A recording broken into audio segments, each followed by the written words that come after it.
안녕하세요. 영자신문 읽어준다 두 번째 시간 하겠습니다. 이번에 그 주제는 아마존입니다. 아마존이고 아마존을 이야기하면 당연히 미국 경제 전반에 대해서 이야기를 하기 때문에 예. 아마존 왜 고르셨어요? 아마존 내가 좋아해. 그냥 요즘 이슈가 있잖아요. 이게 아마추어 같이 왜 이러세요? 아마존이 월마트랑 항상 경쟁 구도인데 네. 경쟁 구도인데 그 경쟁이 엄청 심화됐지. 요즘 월마트가 온라인 웹사이트 뭐라 그래야 돼요? 무슨 온라인 홈쇼핑이라고 해야 되나요?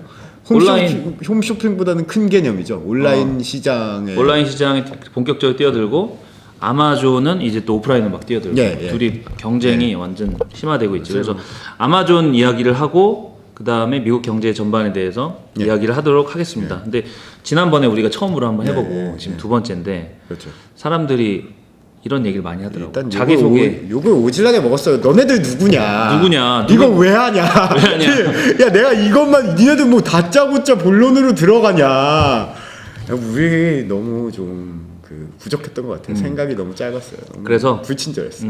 내가 먼저 소개를 하고 그렇습니다. 저는 김 사장입니다. 김 사장님. 김 사장이요. 실제로 사업을 하고 있고요. 구멍가게 하나 운영하고 있습니다. 인천에서. 저희 사무실에서 지금 녹음을 하고 있고요. 김 사장입니다. 소개 좀 해주시죠. 저는 강릉댁이고요. 제가 고향이 강릉이어서 그냥 뻔하게 강릉댁으로 했고 뭐 회사 다녀요. 회사 다니시고. 회사 다녀요. 우리 어떻게 알았지? 우리가 유학 생활하면서 알았죠. 같은 학교 쪽에 동문이죠. 학교에 있었고, 미국에 있었고. 뭐 나는 그 일리노이 로스쿨에 있을 때 학부에 있었고, 그 다음에 당신은 나한테 와서 로스쿨 가야 되냐 안 가야 되냐 물어봐서 내가 그랬어요? 내가 분명 히 가지 말라 그랬거든. 분명히 가지 말라 했어 내가. 형 그러면 내 직업을 깠잖아. 아니 직업 내 변호사를 깐 적은 없는데 뭐하러 가냐? 거기 왜 깠대요. 가지 마라. 그거. 변호사요. 진짜 변호사야. 했는데 가더라고. 그래서 변호사라고 하면 안 돼요. 미국 변호사 라이선스를 갖고 있는 뭐 여기 뭐 있던데 뭐 하여간 한국에서 자문 뭐 이런 뭐 그런 건데. 변호사지 무슨 그건 한국 시스템에서 그렇게 하는 거지 변호사지 뭘 무슨 소리야. 변호사지. 그게 뭐 불법은 아니에요. 변호사라고 부르는 게. 자 그렇게 하고 우리가 이 팟캐스트 이 포맷이 뭔지 물어보는 사람 많더라고. 아니 제목을 영자신문 읽어준다는데 영자신문 막 이렇게 영어 공부하는 방송인 줄 알았는데 그렇죠. 뭐 그건 안 하고 막 얘기만 하고 있대. 목적이 뭐죠? 이 목적을 좀 정해야 돼요. 우리 실제로 정해보죠. 저희의 목적은 영자신문을 읽으실 시간이 없기 때문에 이거는 꼭 영어를 모르시는 분들도 있고 영어를 잘 알고 영자신문 읽을 수 있더라도 먹고 살기 바쁘잖아. 그러니까 이 모든 이슈를 읽지 않기 때문에 영어 신문을 많이 읽는 전 뭐 매일 읽으니까 여기도 마찬가지로 많이 읽고 우리가 좀 요약을 하자. 우리가 뭐 특별하게 뭘 많이 알아서가 아니라 그래도 많이 읽고 우리가 또 뭐 유학 경험도 있고 미국에서 좀 뭐 살았기 때문에 그래서 좀 문화적으로도 조금 더 잘 이해하는 게 있지 않나 해서 우리가 뭐 엄청난 그 비밀 이슈라든가 기밀을 갖고 있진 않아요. 위키릭스도 없어 그 정도도. 하지만 어쨌든 우리는 여러 가지 미국의 신문들을 그 커런 이슈를 따라가고 있고 하기 때문에 우리가 조금 그거를 좀 해설을 해주고 뭐 현재 이슈가 어떻다라는 걸 좀 설명 좀 하고 하면서 영문 문장도 한두 개씩 던지고 해서 영어를 공부하고 싶은 분들도 약간 끌어들이고 미끼로 그런 컨셉입니다. 형 근데 얼마나 읽으세요? 실제로 하루에 신문? 실제로 진지하게 얘기해서 저 같은 경우는 그 유학생활 맨 처음 시작한 게 12년 전인데 그때부터 뉴욕타임스 뭐 미국에 살았을 때 그 신문이 맨날 배달돼서 왔었고 그리고 나중에 유학생활 끝날 때쯤 월스트리트 저널도 같이 봤었지. 그래서 미국에 있을 때는 나는 종이신문을 들고 있는 걸 좋아해서 그래서 그 종이신문을 배달시켜서 보고 지금은 그 디지털 서브스크립션 웹사이트로 신문을 보지. 그래서 한국 신문도 경향신문 배달시켜서 봐. 여기서 보고 그 다음에 그 신문 보고 그 다음 박스닷컴 같은 거 보고 월스트리트 저널 뭐 CNN 같은 것도 가끔가다 뭐 동영상 같은 거 보고 뭐 어느 정도 봐? 저는 이제 제가 그 소화하는 방식은 페이스북을 주로 이용해요. 저는 페이스북에 모든 메이저 신문을 다 라이크를 해놔서 주로 그 자기네들 페북지기들이 있잖아요. 모든 신문사가 세계의 모든 BBC 이런 것까지 다 포함해요. 그래서 뭐 비즈니스 인사이더 막 이런 것도 있고요. 저는 약간 업무 쪽이 경영 이쪽이기 때문에 좀 그 경영지들도 라이크를 많이 해놨고요. 한국 신문 같은 경우는 저는 여기서 이런 말을 해도 되는지 모르겠지만 크게 신뢰하지 않아요, 사실은. 좀 많이 신문사별로 뷰가 갈라지는 면도 있고 좀 그 신뢰도도 떨어진다고 생각하기 때문에 큰 이슈, 만약에 세계적인 이슈, 국내에 한정된 이슈로는 상당한 그 공신력을 가지고 있다고 생각하지만 외국에서 일어난 뉴스들이나 뭐 특히 경제 관련은 외국에서 일어난 이슈들의 영향을 많이 받잖아요. 그치. 그래서 보통은 그냥 그런 식으로, 근데 이게 어떤 특정 신문사를 이렇게 다 팔로우업을 하기에는 제가 시간이 너무 없어서 페이스북으로 보통 라이크를 해서 거기서 뜨는 기사들을 읽는 편이었는데요. 이거 시작하고 맨날 NYT 그거 봐요. 그 정리된 브리핑. 네, 브리핑은 맨날 보고 있어요.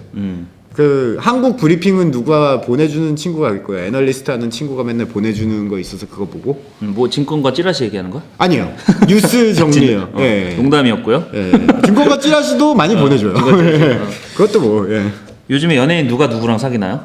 연예인이요? 뭐 연예인 모르겠네요. 요새 뭐 그 한화 셋째 아들 분이 알리친 게 제일 찌라시가 많이 돌던데. 예, 그건 찌라시. 자, 그러면 기사로 들어가 봅시다. 예, 들어가서 그 기사 섹션이 어떻게 될 건지에 대해서 간단하게 소개를 할까? 예, 설명을 딱딱해서 해달라 하시는 분들이 많으셔서 알겠습니다. 일단 저희가 오늘 소개할 기사는 세 가지 기사인데요. 그 첫 번째 기사는 How Amazon Took Seattle Soul이라는 기사고 2017년 10월 20일에 작성된 뉴욕타임즈 기사예요.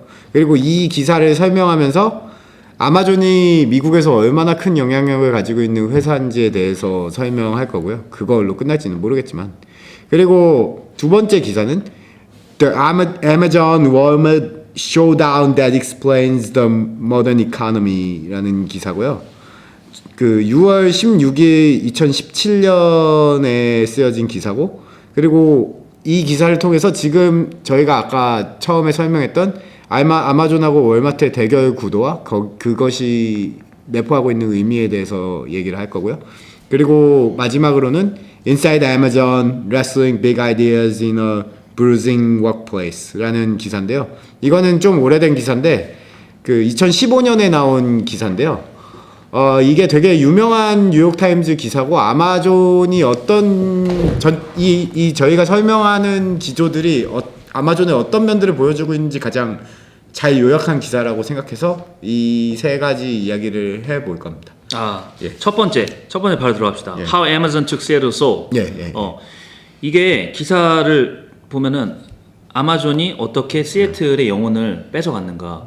근데 나는 이 기사를 보고 이거 읽고 나서 이게 아마존을 빨아주는 기사 같기도 하고 이게 뭐 아마존을 씹는 것 같기도 하고. 일단 기사 내용 전체적으로 뭘 얘기했었죠? 처음에 이 기사가 아마존이 얼마나 대단한 회사인지에 대해서 딱 설명을 하고 이게 얼마만큼의 시애틀이라는 도시를 얼마나 바꿨는지 얘기하는데 나는 옛날에 시애틀이 좀 그립다 이런 식으로 약간 마무리를 하는 느낌이었거든요. 제가 그치? 받아들인 느낌이고 아니 씹는 거지. 아마존은 씹는 기사였고. 그렇죠. 예. 근데 아마존이 도시에 미치는 이 막강함 이거가 처음에 일단 소개를 했는데 지금 아마존이 지금 두 번째 본사 세컨 헤드쿼터를 하고 있잖아. 첫 번째 헤드쿼터 어디 있지? 첫 번째 헤드쿼터가 시애틀에 있잖아. 시애틀인 걸로 알고 있어요. 그치? 시애틀에 있잖아. 근데 지금 두 번째 헤드쿼터를 하고 있다면 왜냐면 시애틀 꽉 찼으니까 지금 다른 도시에다가 지금 두 번째 본사를 지어서 그쪽에서 이제 또 이제 더 큰 성장을 지금 기대를 하고 있는데 아마존이 도시에 미치는 영향이 엄청 막강합니다. 지금 두 번째 도시를 본사를 지을 도시를 구하는데 아마존이 약속한 약속이 아니라 거의 이거 완전 거의 확실시 되는 거지. 직접 투자만 해도 38 billion dollars. 38 billion dollar면은 거의 얼마야? 4조 정도. 4조구나. 4조 5조 정도를 지금 직접 투자를 하겠다라고 하고 있고, 그 다음에 새로 지금 두 번째 가는 도시에서 본사를 짓는 도시에서는 바로 고용하는 인원만 직접 고용만 4만 명에서 5만 명. 근데 이게 그냥 뭐 알바 이런 게 아니야. 거의 풀타임. 풀타임 employee고 그 다음에 well educated employees. 근데 거의 100,000 이상 6피겨 연봉을 받는 사람들. 그러니까 정규직 채용을 4만 명 하는. 그렇지, 완전 엄청난 정규직이지. 그냥 뭐 우리나라 돈을 치면 그냥 1억이 넘는 1억 그러니까요. 억대 연봉자들만 4만 명, 5만 명. 아마존이라는 회사에 입사한다는 의미 자체가 사실 미국 내에서 엄청난 거죠. 그지? 어떻게 보면 우리나라에서 의사 변호사 되는 느낌인 것 같아요. 딱 그건 것 같아요. 우리나라는 공대에서 졸업하고 취업을 해도 물론 뭐 현대차에 비교해 볼 수도 있는데 현대자동차에 취직을 하면은 아무래도 대기업 중에서는 가장 연봉을 많이 받는 회사로 저는 알고 있거든요. 근데 그거보다 조금 더 위상이 높은 거라고 생각해. 돈을 더 많이 받으니까. 그렇지. 미국에서는 사실 변호사 그게 대단하게 보진 않잖아. 우리나라처럼 우와 이거 아니잖아. 뭐 그렇죠. 예. 지금 미국 변호사라 지금 어디에 있느냐에 따라 그렇지. 미국 변호사라 지금 뭐 지금 위상이 높다고 지금 하는 거. 아니 그렇게도 여기에 그러니까 그런 거죠. 변호사라고 다 아마존에 들어가는 것만큼 대접받진 않죠. 그렇지. 좋은 펌에 들어간 변호사면 아마존에 들어가는 거랑 비슷비슷하다? 그치. 뭐 그런 상위 느낌이에요. 로펌 가면 그렇고, 예. 그냥 뭐 동네 변호사다. 그럼 나는 그러면 미국 사람들은 아마존하고 아마존에서 일하는 그런 엔지니어가 있으면 더 우아할 것 같아. 당연하죠. 일단 받는 돈이 달라요. 2배 넘게 받을 거예요. 아마존에서 일하는 게. 그렇지. 그래서 아마존이 이렇게 그 새로 지금 물색하고 있는 그런 세컨 헤드쿼터 뽑고 있는데 거의 줄을 세웠잖아. 지금 아마존에 보면은 그렇더라고요. 줄을 세워서 처음 들었어요. 이 기사로 처음 접해서. 아마존이 지금 헤드쿼터 뽑는데 거의 입찰을 붙여서 우리한테 더 많이 해줄 수 있는 도시 입찰해 주세요. 근데 미국만 한 것도 아니고 캐나다까지. 그리고 캐나다 도시들도 거의 다 저걸 했단 말이야. 그럴만하죠. 그래서 실제로 200개가 넘는 자치단체가 그 아마존 우리 본사 우리한테 세워라 해가지고 입찰했단 말이지. 마치 제프 베조스 대통령도 아닌데 입찰 붙여가지고 각 도의 뭐 주지사, 거버너, 그 다음에 뭐 메이어들, 시장들 그런 사람들이 다 우리 여기 와달라라고 했단 말이지. 우리나라 같은 경우도 사실은 수원을 삼성이 먹여 살린다고 생각하면 되고. 그렇지. 뭐 사실상 뭐 그런 식으로 있는데 혹시 그 삼성이 어떻게 수원으로 들어가게 된 과정을 아세요? 그런 게 이런 과정이 있었나요? 수원으로 간 게 아니면은 그냥 어떤 모종의 이유로 표면에 드러나지 않은 이유로 글쎄 뭐 서울이랑 가까운데 땅이 좀 넓은데 찾으면 그런 수원 거 아니야? 같긴 한데 근데 그래도 뭐 성남도 있고 다른 도시도 있는데 천안 일단 천안 쪽에 있고 LC 수원 이렇게 있는데 뭐 어쨌든 그런 우리나라는 약간 이런 식으로 공개 입찰을 하기보다는 정부하고 속된 말로 샤바샤바 하는 건 있는 것 같아요. 근데 우리나라에서는 상상도 못하지. 사기업이 무슨 정부를 상대로 지방정부 상대로 입찰해가지고 우리한테 법인세 누가 더 감면해 줄 거야? 누가 더 깔아줄 거야? 그런 거네. 우리나라에서는 상상도 못하지. 이런 거는. 맞아요. 예. 뭐 지자체를 줄을 세운다? 이거는 진짜 미국에서 사실 아마존 정도 되니까 할 수 있는 거긴 한데. 어쩌면은 미국에서 대기업의 힘이 더 세다고 볼 수도 있는 내용 아니에요? 그렇게 따지면은 우리나라는 아무리 삼성이 힘이 세도 지자체들한테 야 니네들 줄 서봐 내가 누군지 골라서 갈게 이런 거를 던지는 분위기는 안 되잖아요. 그런 분위기는 안 되지. 예. 참 묘한 지점에 있는 것 같아요. 그런데 삼성이 대신은 그 아마존 같은 기업이 미국 전체 형성하는 뭐라고 해야 되지? 영향력보다 삼성이 한국 내에 형성하는 영향력의 포션이 더 큰 느낌을 주긴 하는데 좀 더 아마존처럼 대놓고 못하는 그런 느낌? 그렇지. 그 어떤 면으로 보면은 예. 미국이 진짜 자본주의 그러니까. 첨단이지. 어떤 면을 보면 우리나라는 그래도 정부의 눈치도 봐야 되고 네. 하는 게 있긴 한데 미국은 잘 나가면 일단 장땡. 그리고 아마존이 뭐 그 얘기는 나중에 또 이제 네, 뭐 또 엔티트러스트 있으니까. 할 때 얘기를 해야 될 것 같아. 예. 해야 될 것 같은데 아마존을 근데 뭐 이런 뭐 여러 가지 뭐 기사에 대한 얘기 다 좋은데 아마존 미국에 있을 때 얼마 썼어? 저는 아마존 프라임이라고 이제 빨리 오는 배송이 좀 빨리 되는 빨리 오고 배송비 무료. 예, 1년에 70 있다는 1년에 거. 예, 맞아요. 그거 아주 애호겠죠. 그치, 나도 당연히 가입해서. 근데 이게 좀 재밌는 게 제가 유학 초창기 때만 해도 아마존이라는 웹사이트는 그냥 책 파는 뭐 알라딘 수준의 사이트 느낌도 있었는데 지금은 뭐 안 파는 게 없죠. 지금은 놀랍죠. 우리나라로 치면은 11번가 플러스 쿠팡 플러스 티몬 플러스 G마켓 플러스 옵션 뭐 플러스 다 있는 플러스 거예요. 하는 게 예, 아마존이지. 예. 그거보다 더 크지 아마존. 아마존 거의 미국에서 온라인으로 뭘 한다 하면 아마존밖에 없는 거 아닌가요? 그지. 나는 뭐 이베이? 이베이도 안 써 사실. 잘 안 써. 나는 미국 사는 뭐 있는 동안 그냥 다 아마존이야 내가 산 거는. 그리고 거의 대부분 다 그럴 걸. 그렇게 됐죠. 이베이가 처음에는 더 컸던 느낌이 이베이는 더 있어요. 컸지 옛날에는. 네. 2000년대 초반 이때는. 이베이가 아마존이 워낙 잘하니까 어떻게 잘하는지 모르겠는데 그 배송 시스템이나 서플라이 체인 매니지먼트 같은 걸 되게 잘 한다고 대충 알고 있어요. 엄청나지. 네. 엄청나다고 생각을 하고. 그래서 아무튼 기사로 돌아가서 네. 그 이 기사에서는 어떻게 얘기하냐면 How Amazon took Seattle so 해서 하는데 씹는 거라 그랬잖아. 근데 애마존이 이렇게 위상이 큰데 이 기사는 또 뭐라고 했냐면 시애틀이 옛날에는 약간 비 좋아하고 비 내리는 거 좋아하고 약간 낭만도 있고 그 다음에 뭐 그치 뭐 그런 시골 도시의 느낌이 있었다고 하는. 그치 도시는 건데. 도시인데 약간 뭐 낭만도 있고 난 잘 몰라. 아니 뭐 근데 그렇다니까. 시애틀에 보잉도 있고 나는 약간 이 기사 보면서 얘 너무 오바하는데 하는 생각 들었던 게 시애틀에 보잉도 있고 마이크로소프트도 있고 스타벅스도 있고 큰 회사 헤드쿼터 은근히 많은 도시거든요. 시애틀이라는 도시가 묘하게 꽤 메이저 회사들의 헤드쿼터가 많은 도시의 이미지가 있는데 너무 아마존만 무슨 우리 도시에는 아마존 말고는 유명한 회사가 없어 이런 톤으로 기사를 써놨다는 뭐 느낌이 있어요. 얘 시애틀 살았대. 나는 안 살아서 난 거기다 할 말은 없어. 그렇겠지. 할 말은 많이 없는데 바뀌겠죠. 그치. 그러니까 뭐 삼성이랑 LG랑 대우랑 뭐 이것저것 다 있는데 뭐 이런 느낌 아닐까? 천안 사는 사람이 아 삼성 LCD 뭐 삼성 들어오기 전에 우리 여기 약간 시골이고 되게 구수했는데 아 여기 두정동 술집만 생기고 뭐 엄청 집값 올라가고 뭐 이런 느낌 아닐까? 뭐 그럴 수는 있는데 그게 뭐 천안 같은 경우는 두정동에 삼성만 있을 텐데 여기는 그런 게 아니라 뭐 이것저것 뭐 마이크로소프트 많이 뭐 여러 있잖아요. 가지 마이크로소프트도 있고 보잉도 있고 뭐 공장들도 꽤 있고 이런 도시인데 옛날부터 공업이 좀 있고 그리고 캐나다하고도 가까워서 꽤나 상업적인 교통 요충지에 있는 도시인데 뭐 이렇게 오바를 하나 하는 느낌이 있었어요. 약간 개인적으로 아마존이 하는 거를 좀 싫어하는구나.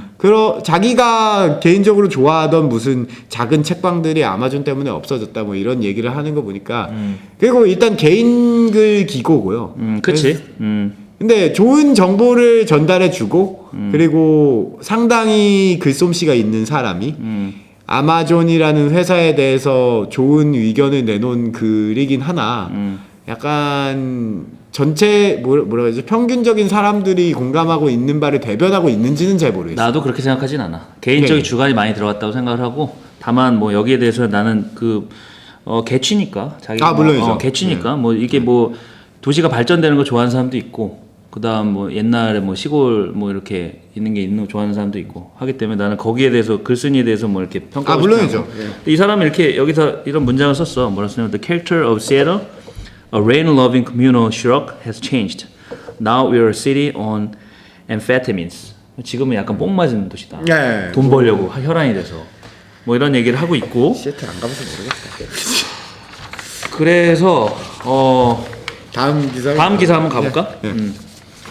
뭐 어쨌든 아마존이 되게 대단한 회사고 근 10년 동안 책 팔던 온라인 쇼핑몰에서 거의 모든 소매업, 도매업에 손을 대는 회사로 성장했다는 것과 아마존이 있었던 도시 자체가 그 회사의 존재로 인해서 바뀌고 그리고 그 아마존이 다른 도시에 다른 브랜치를 내겠다는 것에 두 국가의 모든 도시들이 줄을 서서 제발 우리 동네로 와주세요 하는 수준의 회사이다. 많은 걸 알게 됐네 이 기사를 통해서. 그렇죠. 그런 얘기를 할 수 있죠.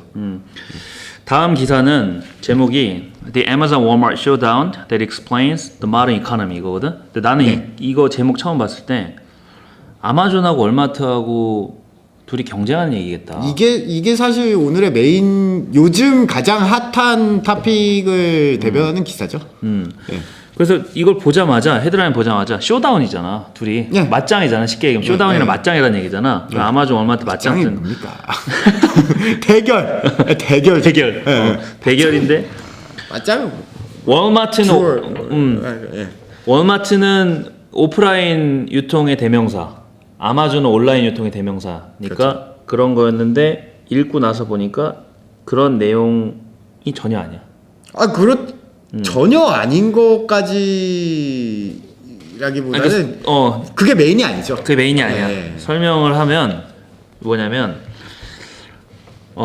아마존이 지금 그 셔츠 회사, 그 셔츠 맞춤 셔츠 회사 얘기로 나오거든. 근데 아마존이 최근에 맞춤 셔츠 회사를 인수했고 월마트도 맞춤 셔츠 회사 인수를 했거든.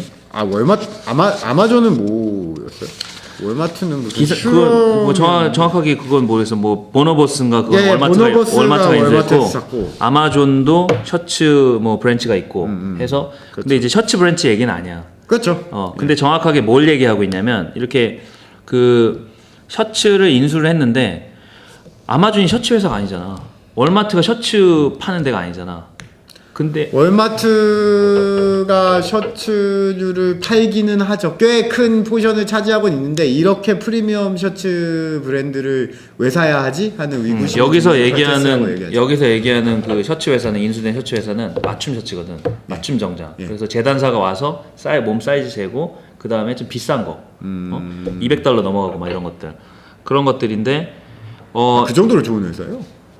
그치 인수한 데가. 근데 그런 걸 인수해서 $200 넘는 서비스를 막 $70-80에 하는 거지. 뭐 3개 사면은 $200 뭐 이런 식으로 하는데 이 내용이 뭐냐면 아마존과 월마트가 뭐 당연히 경쟁을 하고 있는데 그 내용보다는 뭐냐면 이 두 개의 회사가 모든 걸 다 팔고 싶어 한다 이거야. 그렇죠. 모든 거 다 팔고 싶어 하는데 그 양상이 뭐냐면 그냥 단순히 대기업이 모든 거를 다 파는 이거보다는 지금은 빅데이터도 있고 IT 기술도 있잖아. 아마존이 그 IT 기술을 커온 거고 당연히.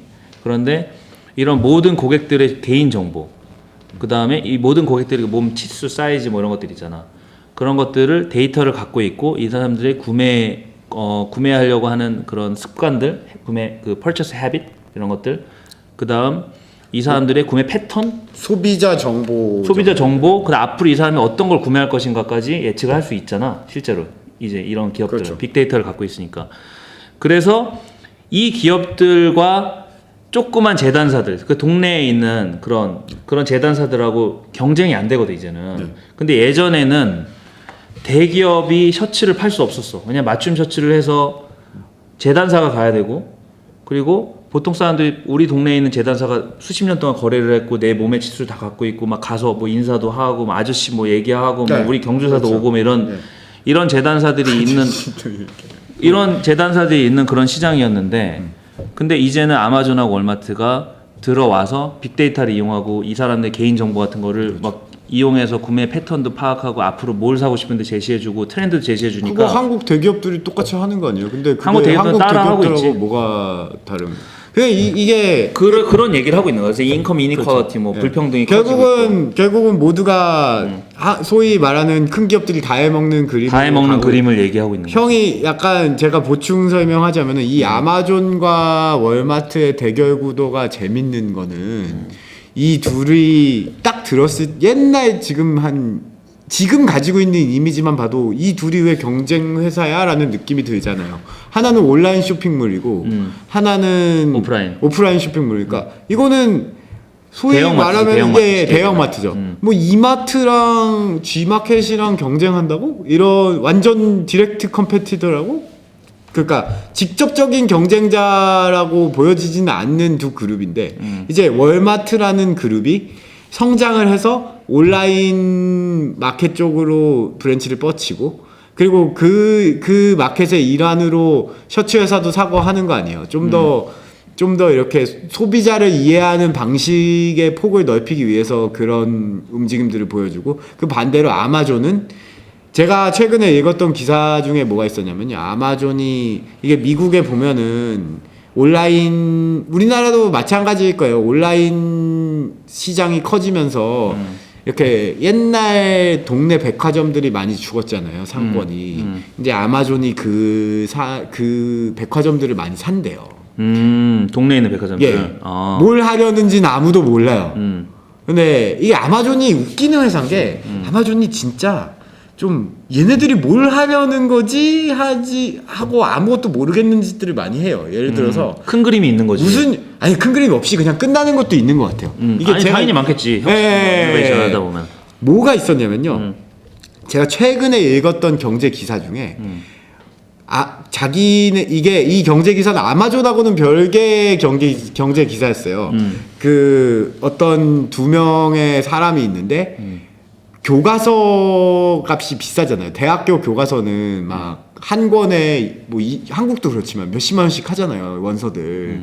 근데 그게 어느 쇼핑몰에서 사느냐에 따라 가격이 바뀐다는 걸 누가 발견해서 그거를 싼 쇼핑몰에서 사서 비싼 쇼핑몰에다 비싼 가격으로 올려서 그 봉이 김섬다리 대동강물 떠서 팔듯이 파는 사람들이 있었어요. 근데 그 사람들의 경쟁 싼 데서 사서 비싼 데. 진짜 열심히 산다. 그래서 그 사업체를 운영해서 꽤 괜찮은 수익률이 한 200% 정도 됐대요. 아, 진짜? 괜찮았대요. 근데 웃긴 게 자기네들의 가장 큰 경쟁사가 누구였냐면 어떤 여자 이름을 걸어놓은 뭔가였대요.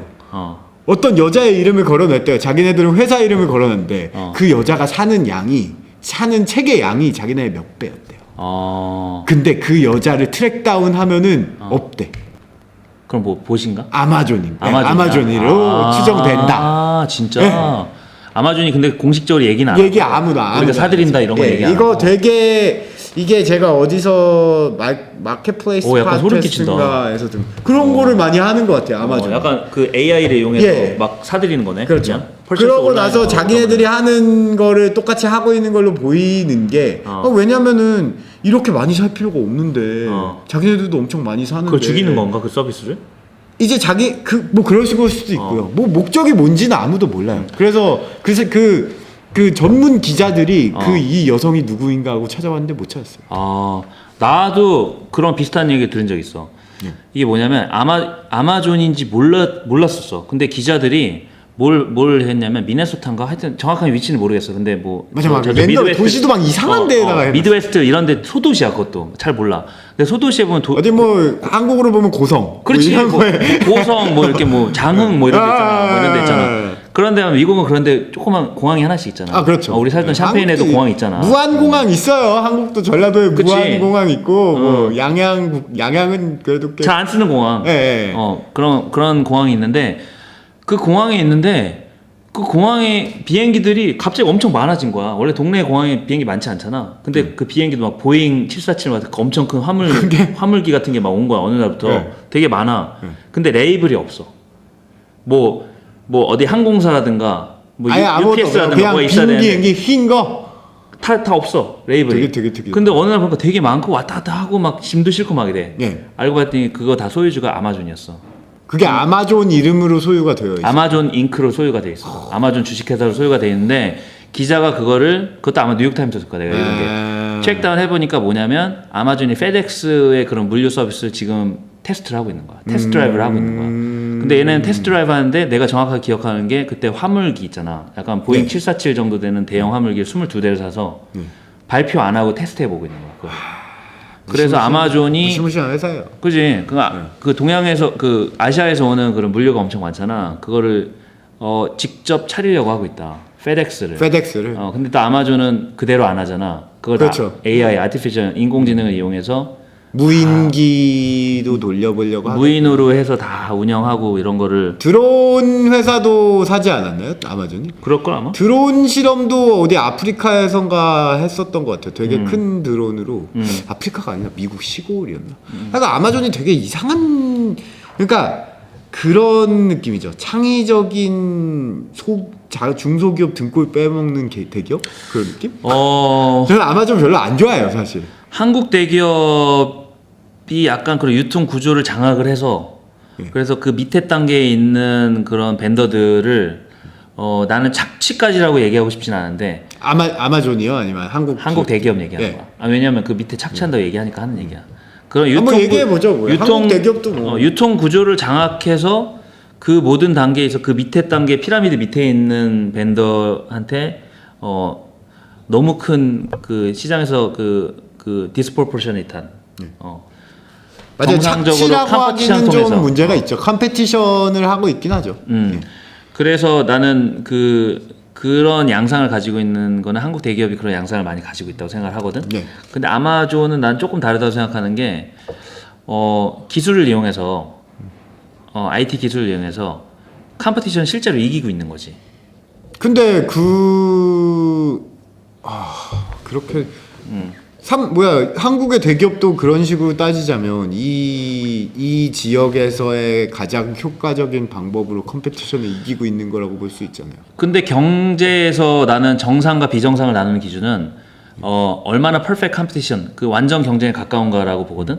그러니까 이렇게 얘기하면 완전 그 피스컬 컨서버티브, 완전 우파적인 얘기인데 뭐 그거 상관없이 그러니까 정부의 규제가 없는 방향의 경제를. 그렇지. 주류 경제학에서 얘기하는 거는 경쟁에서 얼마나, 그러니까 가격이 결정됐어. 예를 들어 이 가격이 정상인가 아닌가를 구분하는 기준은 얼마나 경쟁에 의해서 나온 가격인가 이건데, 한국 시장에서의 가격은 예를 들어 현대차, 예를 들어 뭐 이렇게 현대 기아차가 있으면 요즘은 많이 국제 가격에 가까워졌지만 옛날에 좀 더 비싸게 팔았잖아.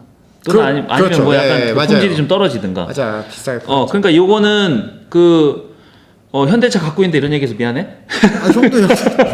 근데 옛날에 뭐 예를 들자면 한국에서 2,500만 원 하는 차가 미국에서 2천만 원 정도 팔리고 약간 그런 느낌? 그지. 그렇게 아니면 똑같은 가격으로 하는데 뭐 워런티를 10년을 준다든가 뭐 10년 10만 마일 막 이런 거. 재료를 다른 걸 쓴다는 얘기도 있고요. 뭐 저는 그거는 모르겠지만. 그거는 뭐 내가 얘기할 수는 없는 거지만 저도 실제로 뭐가 그런 판매 조건의 차이가 많이 나는 거 확실해. 그거는 가격은 달랐죠. 요즘은 그래도 조금 많이 비슷해. 요즘에는 그렇게 함부로 못 하는데 근데 옛날에는 많이 했지. 그렇죠. 많이 했고 똑같은 소나타를 사도 미국에서 하면 더 조건이 좋고 일단 워런티가 급이 다르잖아. 이겨야 됐으니까. 경쟁을 이겨야 됐으니까. 작은 회사가 들어가려고. 그러니까 그게 비정상이다 이거야. 그게 왜 비정상이에요? 그냥 마켓 컴페티션을 이기려고 열심히 하는 거 아니에요? 아니, 그러니까 마켓 컴페티션을 이기는데 독점과 그 담합과 그다음 가격을 프라이스 픽싱을 한국어로 뭐라 그러지? 프라이스 픽싱? 담합이죠, 그게. 담합 가격 조정이지. 예. 그건 너무 아름다운 말이잖아. 가격 조정은.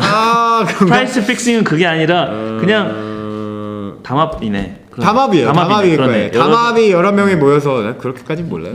여러 개 모여가지고 이렇게 담합과 그런 어떤 유통 구조를 장악해서 그런 정상적인 자본주의 룰이지. 근데 아마존이 하고 있는 게 그런 거라고 볼 수 있어요. 아마존 지금 온라인 시장 솔직히 독점이잖아요. 아마존에 대항할 수 있는 미국 온라인 쇼핑몰이 어디 있어요? 없지. 한국은 G마켓 11번가 뭐 많잖아요. 뭐 이렇게 이것도 편집해야 되는 건지 모르겠는데. 아니야, 뭐 어때 그게? 뭐 광고해주면 광고비 주겠지 뭐. 근데 미국은 아마존만 있어요. 온라인으로 뭘 시킨다 하면 아마존이야. 아니면은 직접 브랜드로 가서 시키거나. 맞아. 근데 그러면은 얘네가 하고 있는 게 오히려 한국 애들보다 더 심한데? 내 말은 뭐냐면 그 과정이 정상에 더 가까웠다. 그리고 아마존이 근데 결과적으로 봤을 때는 비슷해져 가고 있어. 다 장악했으니까. 똑같을 수 있고 더 심할 수도 있어. 지금 오히려 온라인 마켓은 우리나라가 더 훨씬 그 경쟁이 더 심하거든. 그러니까 미국이 하는 게 뭐야? 안티트러스트에서 쪼개잖아, 회사를. 뭐 한국도 쪼개요. 쪼개잖아. 그러니까 나는 쪼갤 때가 다가오고 있다. 아마존을 쪼갤 때 다가오고. 그러니까 현상에 대해서는 나는 인정해. 현상 분석에 대해서 인정하는데 아마존이 지금까지 오는 과정에서는 나는 그래도 옛날 마이크로소프트한테 한 방 날린 것처럼. 그렇지, 쪼개는 거. 회사 쪼개는 거 있잖아. 나는 그런 시기가 다가오고 있다고 생각을 하고. 아마존은 어떻게 쪼개지? 진짜 약간 그림이 안 그려지네요. 뭐 얘네가 딱히 잘못한 건 없거든요. 아니, 쪼개는 거는 그 엔티트러스트 기본 우리 배웠잖아. 그래서 기본 룰은 잘못해서 쪼개는 게 아니야. 그렇죠. 독점 자체가 나쁘기 때문에 쪼개는 거야. 경쟁을 없애기 어떤 식으로 막 회사를 야 이거 나눠 이렇게 하지는 않지. 그거는 뭐 미국의 법무부가 알아서 할 일이지. 그럼 어떤 식으로 저스티스하고 뭐 트럼프하고 알아서 할 일이지. 트럼프는 안 할 것 같은데. 트럼프는 안 할 것 같아. 멀리 가는 얘기긴 하고. 근데 아마존 이게 우리나라와 지금 뭐 맨날 우리나라 나는 약간 그게 싫어요. 괜히 맨날 우리나라는 미국하고 비교하고 뭐 다른 외국 선진국들에 비교해서 봤을 때 기업이 뭐 나누질 않고 후지다 뭐 이러는데 우리나라 대기업들 많이 나누는 편이에요. 내가 봤을 때. 근데 사람들이 뭐라 그러지? 그거에 대해서 만족이라고 하면 안 되고 고마워하다고 하는 것도 애매하고 그냥 좀 그렇구나라고 인지를 안 해. 대기업한테 고마워하라고 하면은 그렇지. 그건 에바야. 그런 말을 하면 안 고마워. 존나 짜증나.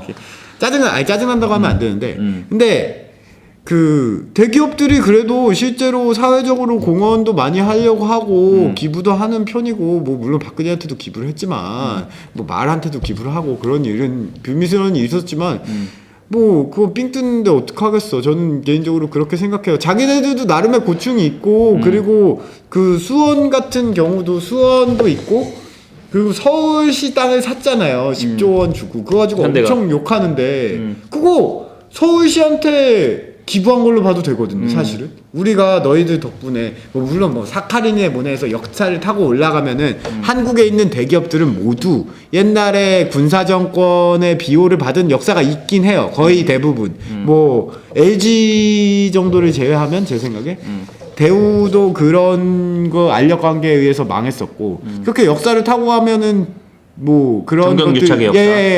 근데 미국이라고 정경유착이 없었냐? 아니거든요. 미국도 뭐 우리나라 사람들이 위인전 읽어서 좋아하는 앤드류 카네기 이런 사람들 그 시절 있잖아요. 벤더빌트, 앤드류 카네기 이때 약간 100년 전으로 가는 건 너무 비교를 과하게 하는 거 아니야? 근데 100년밖에 안 됐어요. 어떻게 생각해 보면 우리나라 사업체들 시작한 지 50년 된 거예요. 50년? 그 군사 독재 30-40년 전이잖아요. 그때가 딱 그 정도 수준이라고 보면 되는 것 같아요. 그리고 그 시절이 100년 전에 벤더빌트에 모내하는 카네기 그런 시절 그 철도 중흥기 그때 담합을 하도 많이 해서 미국의 셜먼 액트라는 전설적인 공정거래법이 생긴 거고요. 그런 미국도 되게 많은 걸 했잖아요. 앤드류 카네기가 자기 노조원들 쏴 죽이고 다 했다고. 근데 우리나라는 그거를 한 30년간 한 거예요. 100년 전이라고 말씀하셨잖아요. 그러니까 이게 그런 어떤 경제적인 근원적인 악이 불가피한 측면이 있다라는 거죠. 그렇죠. 그게 과연 악인지도 저는 모르겠어요. 그냥 어떤 면에서는 지금까지 요즘이야 민주주의고 많은 국가들이 민주화가 되었고 개인권에 대한 존중이 많은 시절이지만 한 50년 전만 해도 과연 그랬나요? 우리나라도 50년 전이면 한 이제 7, 80년대인가요? 막 뭐 끌려가서 고문당하고 그러던 시절이 있었어요. 인권이라는 게 이렇게 존중받는 시절이 된 지 그렇게 오래되지 않았다고요. 그리고 어떻게 보면은 뭐 인간이라는 생물들 자체가 이기적인 생물, 뭐 거기는 너무 멀리 가는 거긴 하지만 어쨌든 기업이라는 것들은 덩치가 커지면은 자기들한테 유리한 플레이그라운드를 만들려고 하는 집단들인 거지. 우리나라가 꼭 미국보다 나쁘고 좋고 이런 거다? 그냥 그리고 막 북유럽 국가들 되게 좋아하잖아요. 뭐 복지 정책이 많고 뭐 세금을 많이 내. 그래놓고 세금 올리는 건 싫어하잖아. 담배값 올린다고 뭐라 그러잖아. 저는 그 멘탈은 정말 안 좋다고 생각해요. 그냥 옆집 김서방이 땅 샀는데 땅값이 오르면 배가 아픈 그런 심정? 김 사장님도 그런 거 느끼지 않아요? 막 좀 잘 되면은 옆에서 자기네들이 엉망진창으로 해서 내가 열심히 해가지고 성장하는 건데 그거를 고깝게 보는 게 더 크지. 약간 돈 버는 거를 안 좋게 만드는 분위기도 있고 저는 그런 거 되게 마음에 안 들어요. 일단 나는 너무 많은 지금 얘기가 벤더빌트부터 북유럽까지 갔잖아. 그러니까 이거 내가 어디서부터 이렇게 얘기를 해야 되나 지금 한국의 상황을 말하면 될 것 같아요. 생각을 하고 있는데 간단하게 이야기하자면 나는 구조가 문제라고 생각을 하고 그 다음에 뭐 예를 들어 대기업들이 하는 여러 가지 하는 사회적인 공헌 활동이 있겠지. 있고 나는 뭐 상당 부분 있다고 생각해. 하는데 그런 선의와는 별개로 나는 구조 자체가 문제가 있다면 문제가 있는 거다라고 생각을 하고 그리고 지금까지 뭐 미국의 100년 전 자본주의 역사를 얘기를 했잖아. 그런 역사를 딛고 와서 이런 독점, 반독점 법도 만들고 여러 가지 자본주의를 제재하는 그런 법들, 제도, 시스템을 만들어서 지금에 온 거잖아. 근데 미국이 완벽하진 않고 그렇다고 북유럽의 뭐 그런 제도가 완벽하지 않고 인간이 계속 제도를 찾아가고 있는데 한국은 자본주의 역사가 짧다 보니까 그걸 또 답습을 하고 있잖아. 되게 짧은 순간에. 조금 그렇죠. 근데 그거를 불가피하다까지는 나는 동의할 것 같아. 동의하는데 그렇다 그게 문제가 아니다? 나는 문제라고 생각해. 문제가 없진 않죠. 문제라고 생각하고 근데 그리고 그렇게 심각한지는 모르겠어요. 심각한데 심각한 사회 문제들이 여기되고 있는데 그게 과연 한국이 특별히 잘못되게 아니, 돌아가고 있나? 전 한국이 세계가- 특별하게 잘못하지 않아도 다 예를 들어 다 한 반에 50명이 있는데 49명이 잘못해서 나도 잘못해야 된다? 아니 다 그렇긴 하죠. 잘못할 수는 있는 네, 거거든. 맞아요. 다 잘못할 수 있는 거고 한국은 구조적으로 이게 좋으냐 나쁘냐? 재벌이 완벽하게 장악하고 있잖아 경제 시스템을. 맞아요. 이거는 현상에 대한 그 진단은 다를 수 있어. 근데 나는 완벽하게 장악하고 있다고 생각해. 그래서 어떻게 완벽하게 장악? 예를 들어 생각을 해봐. 어떤 사람이 힘이 세 한 반에서. 근데 얘가 착해. 근데 힘이 세 얘가. 네. 근데 경제에서는 나는 한 명이 힘이 너무 센 것도 나는 그것도 문제라고 생각해. 근데 얘가 착해. 막뭐 나눠주기도 하고 막 그래. 근데 여전히 1등이야. 뭐 비교도 안 돼. 나머지 다 합친 것보다 힘이 세. 나는 그 자체가 문제라고 생각해. 그리고 그렇죠. 그 자체는 문제죠. 우리가 배운 앤티트러스트에서 반독점법이라는 거의 기본 전제가 잘라야죠. 뭐야? 얘가 나쁜 놈이라서 그런 게 아니라 경제에서 너무 크면 퍼펙트 컴피티션이 일어나기 때문에 그렇죠. 안 된다 이거. 다 도태되니까. 도태되니까. 다들 싸울 생각을 안 하고. 한국의 자동차에서는 덩치 큰 애도 게을르죠. 현대기아밖에 없어. 유통회사 몇 개 없어. 거기서 밑보이면은 힘들어져. 그지? 뭐 신세계도 결국 삼성 계열인 거고. 뭐 전자회사 하면은 뭐 LG가 있긴 하지만 어차피 삼성전자가 대부분이고.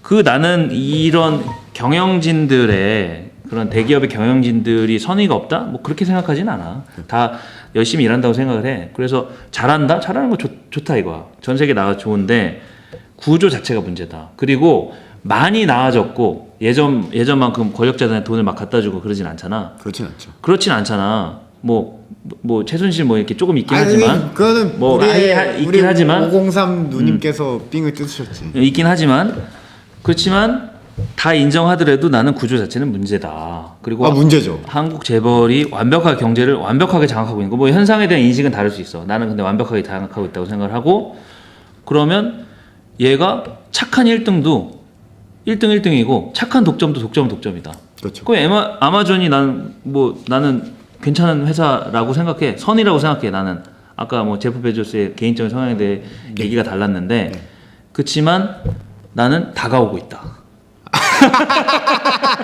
칼을 댈지 심판의 날이 다가오고 있다. 아마존. 아마존이 월마트 예를 들어 월마트 다 제껴 다 눌러. 네. 홀푸드 인수했잖아. 아마존 월마트 못 이긴다고 생각해요. 월마트 쉽지 다 않아요. 인수해. 씨발. 씨발해. 하지만 해요. 하고 뭐 메이시스 인수하고 다 인수해. 메이시스는 이미 거의 샀죠. 나는 그러면은 살 거야 아마. 쪼갠다고 봐. 그러면 쪼개진다고 보고. 저는 약간 다르게 봤어요. 이 기사를 보면서 이 기사는 사실 그런 저희가 말한 거에 대한 담론을 얘기하는 거잖아요. 대기업들이 다 해먹으면은 작은 애들은 뭐 먹고 살아? 이런 기사라고 생각해요 저는. 맞아. 그런 기사야.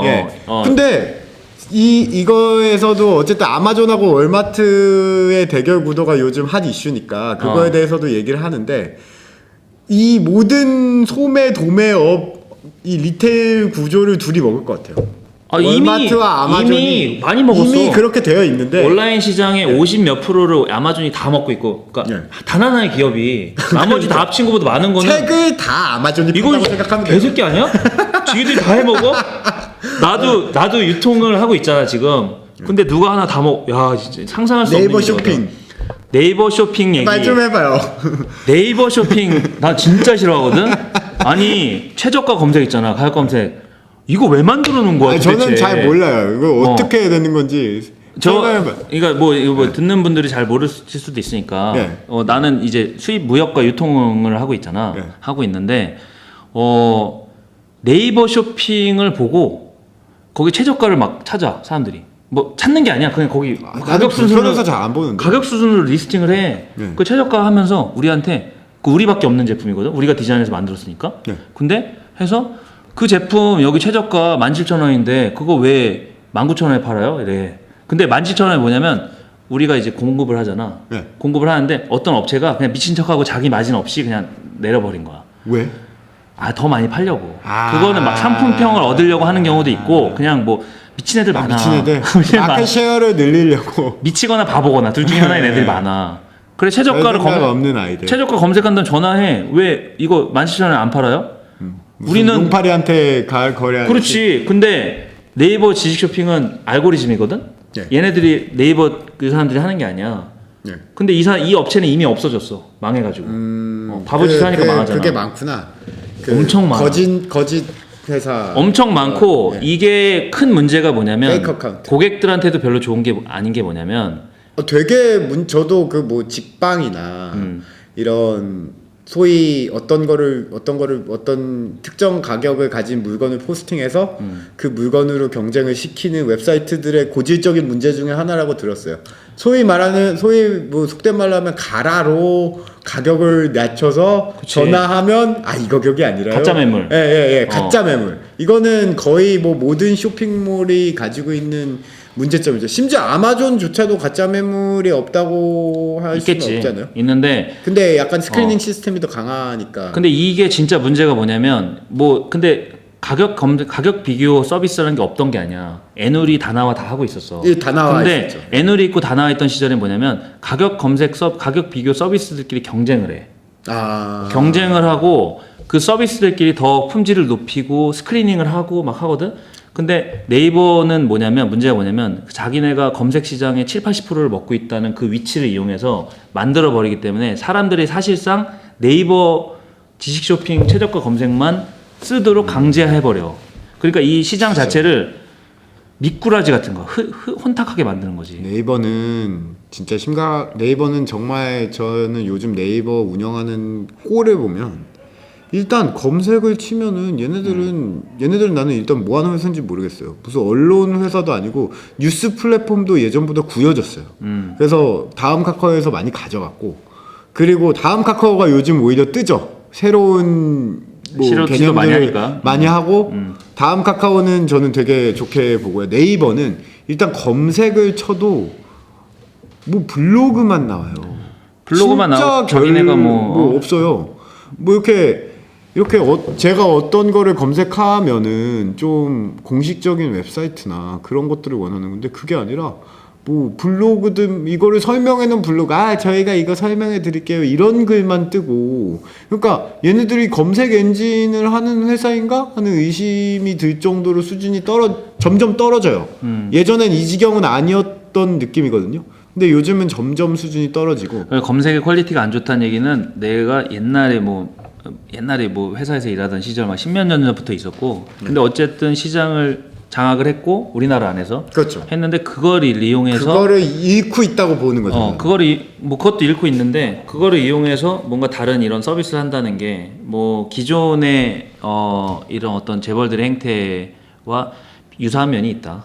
재벌이죠, 네이버는. 유사한 면이 있다라고 생각하고 요번에 얘기한 구글과 경쟁을 하고 있다는 그거는 그런 측면도 있다고 생각해. 구글과 경쟁을 하고는 있는데 한국 안에서 밖에 나가면은 진짜 맞아야 돼요, 그 사람은. 근데 저는 그렇다고 해서 김상조 그 공정거래위원장이 뭐 어쩌고저쩌고 비하한 거는 문제가 있다고 생각해요. 그 사람이 그 안에서 경쟁하고 싸운 회사도 아니고 네이버라는 기업이 가진 위치와 그리고 기여한 것은 있다라고 보나 지금 현재 네이버가 경영되고 있는 형태가 마음에 안 든다고 얘기를 하는 거지. 네이버는 왜 애플처럼 못해 이런 거는. 그러면은 김상조 공정거래위원장님께서는 왜 미국의 DOJ처럼 못하세요? 이러면은 어떻게 말할 거예요? 왜 그렇게 수준이 떨어지세요? 이렇게 말하면은 그거 똑같은 거 아닙니까? 기분 나쁠 거 아니에요. 나도 잘하고 있다라고 말씀하실 것 같은데 저는 잘 모르겠거든요. 나도 이게 실질적인 그 잘못하고 있는 부분에 대해서 네이버는 엄청 큰 회사니까 네. 그 부분에 대해서 실질적인 걸 하지 이렇게 뭔가 언론에다 이렇게 얘기한 거는 좀 가벼운 측면이 있다고 생각을 해. 네. 그거는. 그래서 다시 기사로 돌아가면은 여기에서 이 애마존 워마트 쇼다운 이 기사를 보면은 약간 잘못 설명한 부분이 있어. 설명을 했는데 퉁치고 넘어가더라고 이 기사. 여기서 그 부분을 보면은 어떤 부분이냐면 이 어떻게 이 아마존하고 월마트 이 두 개의 기업이 조그만 이런 동네 재단사들한테 이기고 있는가. 근데 여기서 그냥 퉁치고 넘어가는 게 뭐냐면 그냥 픽스드 코스트가 적어진다. 그 다음에 more total sales, 뭐 전체적인 판매량이 더 크다. 이러고 그냥 넘어가거든. 더 이상 설명을 안 해 여기서. 그냥 픽스드 코스트라면은 뭐 예를 들어 뭐 원가 구입 비용, 뭐 예를 들어 셔츠 구입 비용. 저도 잘 이해가 안 되는데 어. 기자니까 잘 이해를 못. 그치 기자들이 뭐 잘 알진 않겠지 이런 뭐 거에 대해서. 그런 아니면 잘 아는데 뭐 지면상의 이유로 줄였을 수도 있죠. 그럴 수도 있는데 나는 잘 모르고 있다. 라고 아 저는 기자님을 비하하고 싶지 않아서 일단. 예 근데 뭐. 나 잘난 척 좀 하자. 예. 근데 아까 이거를 관련해서 약간 설명하신 것 같아요. 설명을 좀 했지. 예, 말씀하시죠. 픽스 코스트가 어떻게 이게 어떻게 토럴 세일스로 퉁쳐지는지 요거에 대해서는 아까 잠깐 얘기를 했는데 그 IT 기술, 빅데이터 이걸로 해서 기존의 재단사들 같은 경우는 동네에 있는 사람들만 이제 데이터 몸 수치라든가 이 사람들이 과거에 뭘 샀는지라든가 이런 거 갖고 있는데 여긴 기술로 이제 전국적으로 모든 사람들의 데이터를 수집을 해놓고 그 다음에 트렌드를 분석을 하고 빅데이터로 제시를 해주기 때문에 그래서 세일즈가 비교도 안 되게 많아지고 그래서 이걸 가지고 뭐 인도네시아나 뭐 베트남이나 이런 데 가가지고 셔츠를 사더라도 좀 더 싸게 사겠지. 지금 그러면은 카카오에서 하고 있는 게 바로 그거지. 이거군요. 바로 그거지. 카카오 드라이버 저는 같은 되게 거. 멋있더라고요. 요즘 카카오의 움직임이 멋있어요. 나 카카오 드라이버 많이 써. 카카오 드라이브도 많이 쓰고 택시도 많이 쓰고 저는 뱅크로 간 거는 거의 뭐 카카오 뱅크도 써. 혁신에 가까운 무브가 아니었나. 그래서 이거지. 판도를 바꾸는 무브였죠. 빅데이터, 그러니까 예전엔 왜 못했냐? 예전엔 컴퓨터 데스크탑을 썼잖아. 근데 지금은 폰으로 쓰니까 사람들이 정보를 입력하는 것도 편해지고, 그 다음에 뭐 주문하는 것도 편해지고, 그러니까 모든 사람들의 어떤 정보를 데이터를 기업들이 수집하기가 너무 편해진 시대가 된 거지. 그래서 그걸 이용해서 과거의 동네 재단사들은 그냥 친근함과 그 사람에 대한 정보를 갖고 있어서 그냥 척하면 척하고 했던 게 있다면 지금은 스마트폰과 이런 걸로 모든 데이터를 수집을 하고 데이터 기술이 그만큼 발전했기 때문에 그걸 분석을 해서 이 사람들한테 더 훨씬 더 잘 팔 수 있는 기술적 여건이 조성이 됐다. 해서 그래서 픽스드 코스트가 줄어들고 그 토럴 세일즈가 늘어나고 그 다음에 기술력으로 커버를 하는 건데 기술력으로 커버를 하는 거지. 그거에서 positive returns to scale, 그러니까 규모의 경제를 실현하고 있다는 규모의 게 경제군요. 무슨 말인지 몰라요? 예전에는 규모의 경제 안 나왔고 이렇게 해서 내가 경제학과 나왔다는 걸 잠깐 강조하고 나 이거 알아야 되는데 기억이 안 나. 난 이 단어를 들었는데 나도 회계학과 나왔는데. 너는 어카운팅 약간 이런 거 모르지 않나? 아니 들으니까 약간 그냥 엑셀 수업 들어요. 회계학과 약간 엑셀 파일 만지는 데 아니야? 아니 우리 이콘도 들어요. 경제학도 그래? 들어요. 마케팅도 다 듣고 경제학 원론 같은 거 다 듣죠. 아 들어. 그렇죠. 그냥 엑셀 파일 배우는 데 아니었어? 아니에요. 아니야? 엑셀 파일이 중요하죠. 생각보다 중요해요. 엑셀 파일도. 뭐 아무튼 그렇습니다. 예. 여기 뭐 이 정도 하고 툴째 넘어가? 뭐 이거 많이 되게 뭐 일단 저 뭐 얘기를 하자면 미국의 대표적인 두 대기업의 대결이 심화되고 있다라는 기사였고 그 얘기를 하면서 너무 대기업의 영향력이 세지는 입김이 세지는 거 아니냐라는 얘기를 하는 기사였고요. 그리고 뭐 저희는 이거를 우리나라의 상황과 비교를 해서 김 사장님은 미국하고 우리나라하고 하고 비교했을 때 우리나라는 대기업의 영향력이 너무 세다라는 압도적이다. 예, 압도적이다라는 말씀이셨고 저는 그 기술적 진보를 위해서 한 게 아니라 그냥 뭐 정경유자가 그동안의 경제 구조, 정치 구조 때문에 만들어진 거다. 그렇죠. 저는 그에 반해 그냥 이놈이나 저놈이나 큰 놈들이 다 해먹는 건 똑같다. 불가피한 측면 인정해 그런 거는. 예. 뭐 그런 게 있었다. 그러니까 정부가 개입해서 다 잘라버리는 것에는 동의하고. 동의. 예. 어. 아마존도 오고 있다. 공정거래위원회 위상이 더 커져야 된다. 예. 공정거래위원장님 비하해서 죄송합니다. 하지만 저는 마음에 들지 않아요. 여기 사과하십니까? 저 사과합니다. 예. 노역의 그런 거는 얘기하는데 좀 말은 조심하셨으면 좋겠어요. 기분 나쁘게 할 필요는 칼자루를 진 사람이 되었다고 해서 나 칼 있어 하고 휘두르고 다니면은 가벼운 스타일이 약간 조금 좀 세련됐으면 좋겠다. 나는. 예. 그렇게 하는 그럼 좋죠. 그랬으면 좋겠다라는 생각이 있지. 주변에 되게 저 뭐 주진영이라는 분도 계시잖아요. 엄청 유명한 분이지. 그분하고 되게 친하시대요. 김상조 아. 공정거래위원장님이. 저는 그분 스타일은 좋아해요. 그분은 딱 그거잖아요. 자신이 사회적인 위치나 사회적이든 그 능력적이든 위치가 되게 높으신 분임에도 불구하고 겸손한 자세를 유지하시고 겸손한 발언을 하시는 분인데 그 친한 친구분은 약간 그런 자세가 부족하지 않나.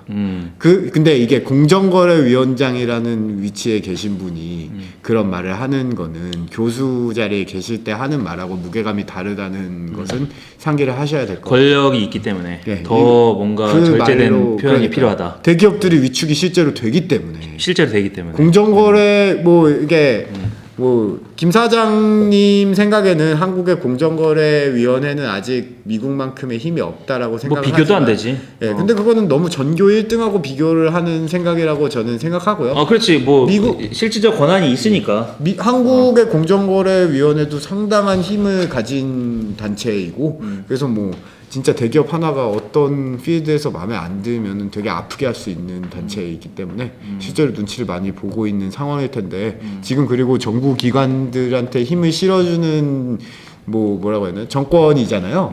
사실은 예전에는 개인의 사리 사욕을 채우는 정권이었다고 생각해요. 저는 감히 말합니다. 박근혜 정부는 박근혜 개인의 사리 사욕을 위해 짜여진 측면이 되게 강했다고 생각하고요. 이명박 정부까지는 저는 모르겠어요. 근데 그건 뭐 다른 얘기고. 근데 지금 힘이 이렇게 되게 많이 실려 있는 상황에 말을 함부로 하지 않으셨으면 좋겠다는 생각은 있어요. 절제되지 않은 그런 표현에 대한 반감. 네. 그러면은 사업 구조 자체가 다 위축될 수도 있는 임팩트까지 초래할 수 있기 때문에 뭐 그런 정도 느낌입니다. 이거는 약간 여담인데 내가 그 재작년에 라스베가스 갔었거든. 예. 그 친구랑 어떻게 예. 만나기로 해가지고 갔는데. 역시 사장님. 아니, 가야지. 땡겨야지. 나도 놀아야지. 나도 휴가가 김 있어요. 사장님은 뭐 사장인데 그냥 노는 휴가가 어디 있어요? 그냥 놀고 싶은 아닌가? 그렇진 않아요? 절대 그렇지 않아. 갔는데 저스틴 비버 이렇게 걸려 있더라고. 라스베가스니까 이 쇼하는 게 있잖아. 근데 무려 한 6개월 뒤에 그거를 건물 한 반 정도 되는 거. 그게 어디 MGM 그랜드인가? 하여튼 뭐 걸어놨더라고. 걸어놓고 막 계속 틀어놔. 그러니까 그 현수막도 걸고 거기 막 저스틴 비버를. 계속 틀어놨는데 저스틴 비버가 누군지 설명을 좀 해야 되지 않아요? 저스틴 비버 내가 약간 트럼프랑 비슷한 거지. 왜냐면 좋아한다고 말을 안 하는데 겁나 인기 많아. 그렇죠. 좋아한다고. 캐나다 사람이죠, 저스틴 비버가. 캐나다 사람이지. 네.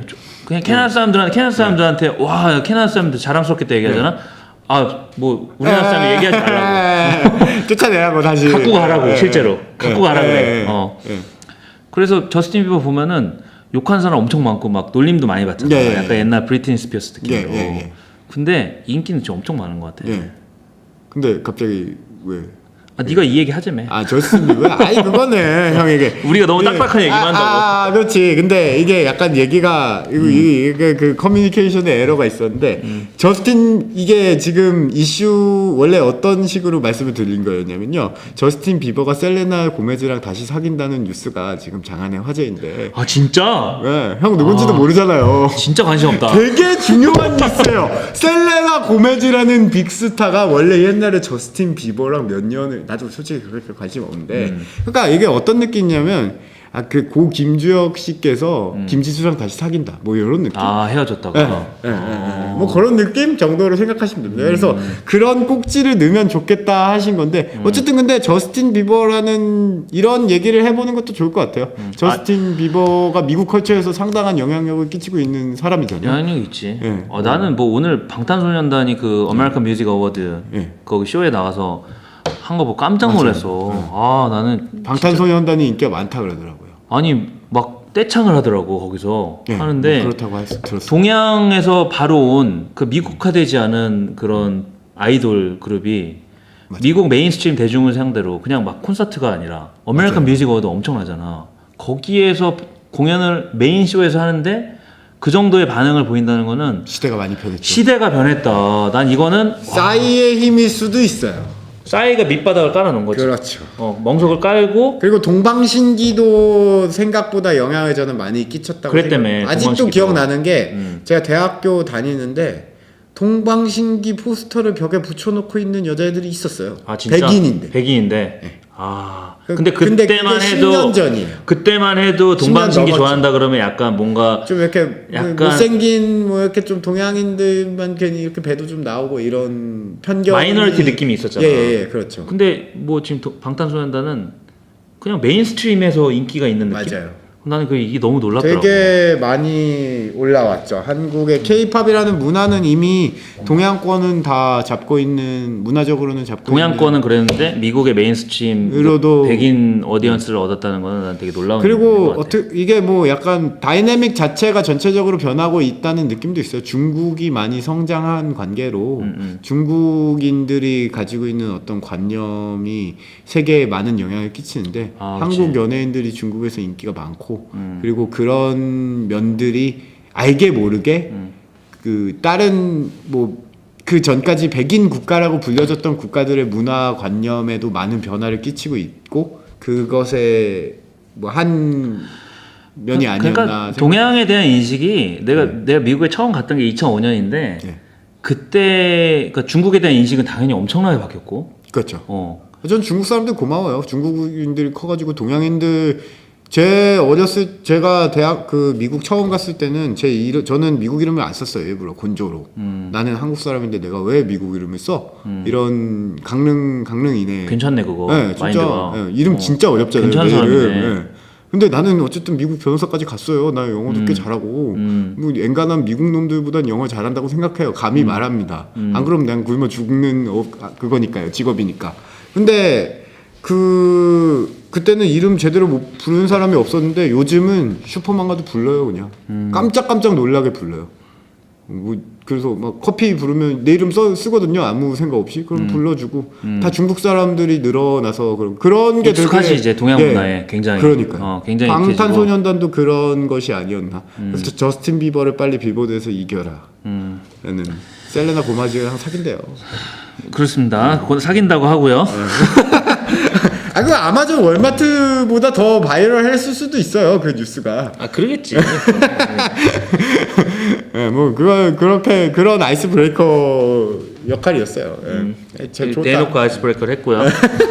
자 그다음 기사로 이게 마지막 기사. 가볼까? 마지막 기사. 예, 마무리를 하는 거죠. Inside Amazon Wrestling Big Ideas in a Bruising Workplace인데 아, 이거 전설의 기사죠, 진짜. 레전드지. 예. 이거 좀 설명 좀 해주시겠어요? 이 기사가 나왔을 때 나도 이 기사 읽었던 기억이 나거든. 이게 2015년 8월 기사였죠? 그 한 2년 전에 나왔던 기사고 기사가 일단 되게 길었고 르포형 기사였는데 한 20장 되는 것 같아요. 르포형 기사였는데 이 기사의 반향이 엄청나서 제프 베조스가 공식적으로 사과인지는 모르겠어. 근데 어쨌든 반응을 거의 했어. 사과 거의 사과에 가까운. 예, 가까운 거였어요. 사과와 변명과 하여튼 그런 것을 하고 그 다음에 이 기사가 나가고 나서 후속 기사 엄청나게 나가고 방송에도 엄청 나오고 그 전까지의 아마존의 이미지라는 거는 어마어마했거든. 완벽한 회사, 기업의 모범. 심지어 그 기업 내 사람들도 모두가 만족하고 있고 그렇지. 모두가 다 발전하고 있는 유토피아. 예, 뭐 천국이다. 천국이다. 기업의 표상. 그렇죠. 이런 그리고 거였는데 뭐 성장 구도도 완벽하고 기업가도 완벽하고 뭐 그런 느낌이었죠. 심지어 막 영업이익도 1%도 안 되니까 이거는 거의 뭐 경제에 큰 이바지를 하는 기업이다 이렇게 했는데 이미지가 되게 좋았죠. 이 기사에서 이 아마존에서 일하고 있는 사람들이 얼마나 학대에 가까운 수준의 맞아요. 그걸 받고 있고 얼마나 많이 성과에 치여서 잘리고 정서적으로 상처를 입고 그 다음 심지어는 무슨 정신과 치료를 받을 정도까지 예, 맞아요. 이런 르포 기사가 나가고 이게 나니까 이 기사를 읽어보면 인터뷰만 한 2-30개 있어요. 작고 큰 게 거기에 이건 그냥 노리고 매기는 기사긴 하거든요. 작정했지. 말로. 뉴욕타임스 작정하고 완전 깜짝 놀랐어요. 깜짝 놀랐지. 이게 저에게는 어느 정도의 의미가 있는 기사냐면요. 저 아마존이 주제라고 해서 이 기사는 무조건 해야 된다고 생각을 했는데 저는 이 2015년까지 어떤 생각을 가지고 있었냐면요. 종이신문의 시대는 갔다. 힘이 없다. 그리고 조중동 이러면서 되게 비하했잖아요. 저는 요즘은 다르게 봐요. 조선중앙동화가 상당한 영향력을 다시 회복하고 있다라고 생각하는데 이미 인터넷 사회가 엉망진창으로 돼 있던 그 춘추 전국 시대를 지나고 다시 재정립이 삼국정립이 되었다라고 생각해요. 그거는 다른 얘기고. 근데 이 기사가 그 얘기 나중에 또 해줘. 그 얘기는 뭐 다른 주제로 하면 좋을 것 같고요. 이 기사가 나오기 전까지 아씨 종이 신문이 무슨 힘이 있어라고 생각했는데 저는 이 기사가 나온 그 날인가 봤어요. 엄청 긴 기사, 왜 이렇게 긴 기사인가 하는데 아마존이라는 기업은 완벽한 이미지잖아요. 이 세계에 완벽한 기업 뭐가 있어? IT 기업 하면 뭐 구글, 아마존 이런 느낌이었는데 뭐 페이스북도 아니에요. 저는 페이스북도 좀 되게 막 처음에 시작할 때 되게 그 역사가 안 좋잖아요. 막 서로 누구 제끼고 이런 뭐 그런 게 있는데. 소셜 네트워크라는 영화 잘 나와 있지. 그렇죠. 추천합니다. 소셜 네트워크. 근데 영화 자체는 졸라 재미없어. 별로예요. 아 별로야. 네, 보지 마세요.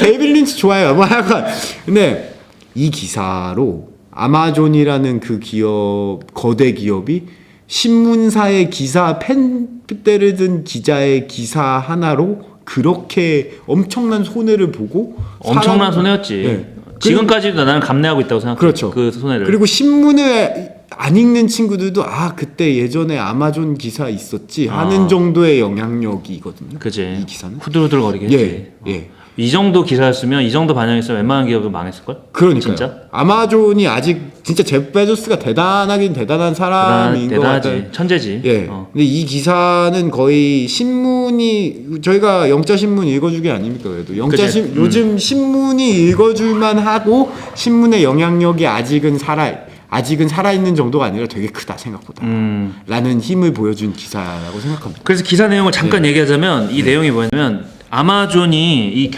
얼마나 무한 경쟁으로 직원들을 몰아내는가 이런 내용인데 한 인터뷰를 보면 그 인터뷰한 직원의 얘기가 자기는 여기 있는 직원들 거의 대부분 다 울고 있는 거 봤다.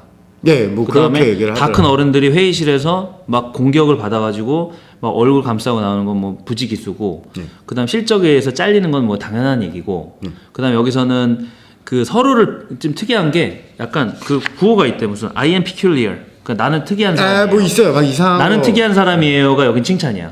그래서 그렇게 보통 막 좋은 게 좋은 거고 뭐가 서로 많아요. 칭찬해주고 그리고 막 그 온라인으로 회의하면은 어떤 버튼을 누르면은 저 사람을 바로 찌를 수 있고 뭐 약간 이런 시스템도 있고 되게 심리적으로 잘 짜여져서 그렇지. 어떻게 보면은 보이지 않는 방식으로 노동을 착취하는 그 모든 옛날에 거는 이 더 높은 1984년 느낌의 회사로 운영이 되더라고요. 모든 직원이 서로에 대해서 비판하게 돼 있고, 그 다음에 모든 목적은 그렇죠. 성과를 위해서 있고, 그래서 서로 칭찬하지 마라. 너무 친해지는 것도 안 좋다. 회사는 가족이 아니다. 그래서 그리고 뭐 베네핏도 안 좋다는 얘기도 하고요. 그 얘기도 나왔어. 밥값도 안 준다. 밥값도 우리 회사 밥값 줘. 그래요? 이 조그만 구멍가게도 밥값을 우리 회사도 줍니다. 밥값 줘요. 밥값을 줍니다. 밥값을 주고 무한 과자, 무한 콜라 뭐 이런 거 저도 있는데. 우리 회사 사랑합니다. 근데 여기서 나는 좀 이 모든 일화가 이 제프 베조스라는 개인의 이런 캐릭터하고 연결이 그렇죠. 됐다고 생각하는데, 제프 베조스의 캐릭터를 설명할 수 있는 그런 일화가 하나 나와 있더라고. 근데 그게 뭐냐면 제프 베조스가 할머니가 계신데, 맞아요. 예. 할머니가 담배를 피시는데 할머니는 담배를 끊으라고 보통은 하면 담배 끊어요 뭐 이러거나 하잖아. 근데 제프 베조스는 설득하지도 않았고 뭐 떼쓰지도 않고 화도 안 냈대. 그냥 할머니가 담배를 피는 담배 몇 모금 빠는지를 평균 시간 단위당, 예를 들어 뭐 한 5분에 몇 번 빠는지를 보겠지. 계산한 다음에 할머니한테 이렇게 얘기했대. 할머니, 지금까지 할머니 흡연해서 수명에서 9년이 줄었어요. 할머니인데. 데이터 어널리시스를 했네. 그래서 할머니가 그렇지 데이터 어널리시스 한 거지. 예. 할머니가 그래서 우신 거야. 그 할머니인데 얘기가 나오죠. 할머니 지금 수명에서 9년이 깎였어요. 할머니 9년 더 살 수 있는데 9년 더 못 살아요. 근데 그게 제프 베조스가 몇 살 때냐면 10살 때. 10살 때. 10살 때. 진짜. 나는 천재야. 천재긴 천재. 제프 베조스가 나는 그렇다고 뭐 나쁜 마음을 선이라고 생각해. 할머니 건강을 생각해서 그렇죠. 계산을 해서 얘기한 건데, 행동은 그렇죠. 전형적인 이성적인 그런 사람들의 행동. 지금 제프 베조스라는 인물은 사실은 스티브 잡스를 뭐 갈아치운 인물이라고 봐야 되죠. 지금 예전에 스티브 잡스가 갖고 있던 명성을 제프 베조스가 가지고 가고 있다는 느낌이 지금 들어요. 미국에서는 그런 어떤 좀 대단한 더 예, 그렇죠. 혁신의 아이콘이 뭐 제프 베조스 당연하고 그다음에 일론 머스크, 일론 머스크. 뭐 지금 스티브 잡스 뒤에 있다. 맞아요. 팀 스티브 쿡은 그런 얘기를 못 들어. 팀 쿡은 뭐 팀 그냥 쿡은 약간- 열심히 일한다. 예. 새벽 4시에 일어나고 팀 쿡은 좀 애플 잘 못하고 있. 졸라 만들고. 잘한다라고 하기는 약간 이건희랑 비슷한 느낌이다. 저는 이건희 회장님도 되게 좋은 경영인이라고 생각을 살아 하기 계십니까? 어떤 면으로 이건희 회장님? 요즘 살아 있다는 이야기가 있는데요. 저는 뭐 그거는 제가 병원 관계자가 아니기 때문에 알 수가 없고요. 그런 수준이라고 하면 안 되나? 뭐 약간 그런 느낌을 주시는 분들인데 어쨌든 이 기사로 제프 베조스에게 상처가 있는 거예요. 아니었으면은 엄청나게. 제프 베조스는 만약에 이 기사가 아니었으면 아, 이 사람은 거의 신의 경지다. 반인반신. 완벽하다. 박정희의 경지. 네. 아니 왜 자꾸 그렇게? 근데 스티브 잡스만 해도 아 쟤는 좀 괴팍해 이런 그치, 이미지가 여러 가지 있었잖아요. 나쁜 이미지가 많이 덧혀져 있지. 근데 제프 베조스는 이 기사 말고 없어요. 없었어. 그 전까지는. 진짜 웃기는 거야. 어. 그래서 요즘은 제프 베조스를 딱 보면 아 저 사람 약간 냉혈한. 그치. 예, 이미지가 있어요. 이미지가 있지. 잘하긴 하는데 아 그래도 인간의 모습에서 약간 벗어나 그렇죠. 있는 약간 그런, 좀 로봇에 가깝나? 친해지고 싶지 않고 막 네, 이런. 그런 이미지가 되어 있는데 오히려 일론 머스크는 또라이 느낌이 약간 있는 것 같고요. 근데 제프 베조스가 사실은 지금 거의 뭐 이제는 일론 머스크가 경쟁자였으나 이제는 거의 제꼈다고 봐도 될 것 같고요. 거의 나도 동의. 인물로는 독보적인 이미지를 가지고 있는 사람이죠. 근데 과연 제프 베조스가 그렇게 추앙받을 만한 인물인가요? 저는 모르겠네요. 어떻게... 뭐 비즈니스 이 유통의 역사에서 봤을 때는 네. 뭐 성과로 봤을 땐 당연하지. 성과로. 성과로 봤을 때는 뭐 그 전까지 아마존이 들어오기 전에는 물론 나는 그 시대의 탓도 있다고 생각해. 네. 아마존이 안 했으면 누군가는 여기 들어와서 이렇게 비슷하게는 하고 있을 거라고 생각을 해. 이베이였을 수도 있고. 그치. 네. 근데 뭐 이렇게 들어와서 이 모든 그 전에 메일 오더였잖아. 미국에서 맞아요. 카탈로그 받아가지고 예. 막 물건 예. 뭐 사고 이런 거였는데 누군가는 했을 거라고 생각하지만 그래도 이렇게 아마존처럼 전 유통 영역을 장악한 거는 뭐 성과로 봤을 때는 비즈니스적인 측면을 봤을 때는 나는 뭐 잘했다. 근데 시기가 오고 있다. 때가 오고 있다. 때가 오고 있다. 저지먼트 때가 오고 있다. 악마가 오고 있다. 악마로 만들어진 시간이 오고 있다. 경제에서는 무조건 크면 나쁜 거기 때문에. 이거 위험한데. 이거 공산주의자 마인드 아니야? 이거 박정희를 반대하고. 그런 얘기를 할 내가 언제 박정희 반대한다. 아까 뭐 그런 식으로 얘기했잖아. 나는 성과가 있다고 생각. 그거는 패러디한 거잖아. 그게 패러디예요. 저는 박정희 전 대통령님에게 공과사가 있다고 생각합니다. 공과가 있다고 생각해. 예. 저도 공과가 있다고 생각하는데 그거는 다른 주제에서. 다른 주제고 예. 그거는. 제프 베조스는 뭐 너무 전설적인 이미지로 남아 있는데 어쨌든 이 기사가 아니었으면 제프 베조스가 가진 지금의 이미지보다도 더 약간 빈틈이 없는 천사면서 완전 경영의 신 이런 이미지를 갖고 가. 어떻게 보면은 뭐 뉴욕타임스가 인간으로 만들어 준 거지. 그렇죠. 일단 만신해서 저는 이 기사를 읽으면서 이 기사에서 나오잖아요. 그렇게 예를 들면은 이 회의를 하면서 이렇게 버튼 하나 누르면 찌를 수 있게 해놓고 그리고 밑에 직원을 이밸류에이션을 넣는 프로세스도 뭐 딱딱딱딱 정해져 있잖아요. 뭐 되게 디테일하게 짜여져 있는데 이 사람 심리학을 연구를 해서 어떻게 인간에게서 최대한을 짜내는지 엄청 연구한 티가 나요. 이 기사를 전체적으로 읽어보면 야 어떻게 이렇게까지 생각을 했냐. 자기의 앰비션을 위해서. 엄청 좋은 기사예요. 내가 경영인이면은 여기서 몇 개 따가지고 써먹어도 나쁘지 않을 정도의 수준이 돼요. 사람 자체가 바뀐다고 하잖아요. 이 기사에서 그래서 시애틀의 많은 기업들이 아마존이 일단 이렇게 되게 살아남기가 힘든 구조여서 사람들이 빨리 그만두고 그리고 그 그만둔 그 노동력들을 다른 회사들이 많이 고용해서 써간다고 하잖아요. 트레이닝이 돼 있으니까. 근데 그 트레이닝이 군기가 잡혀 있는 거지. 그렇죠. 쉽게 얘기하면. 네, 그 부작용도 얘기를 하죠. 너무 군기만 잡혀 있어서 약간 인간미가 떨어지고 뭐 약간 그 로봇 같다 그런 이미지를 얘기를 하는데 약간 이 제프 베조스라는 사람 자체가 감정에 사람의 감정에 대해서 이해도가 떨어지는 사람일 수도 있다라는 생각이 들었어요. 그렇지. 그걸 간과한 거죠. 뭐 인간의 뇌가 뭐 한정이 돼 있으니까 나는 이 제프 베조스 자체가 선의가 없다고 생각하지 않거든. 나는 심지어 좋은 사람이라고 생각을 해.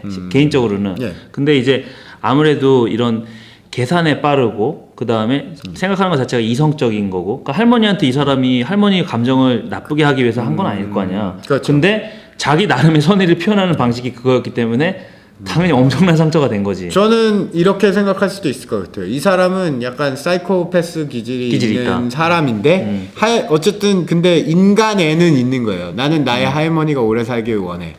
내가 감정적으로는 모르겠지만 할머니는 나의 친척이고 나의 가족이고 나의 가족이 오래 살면 좋은 거니까.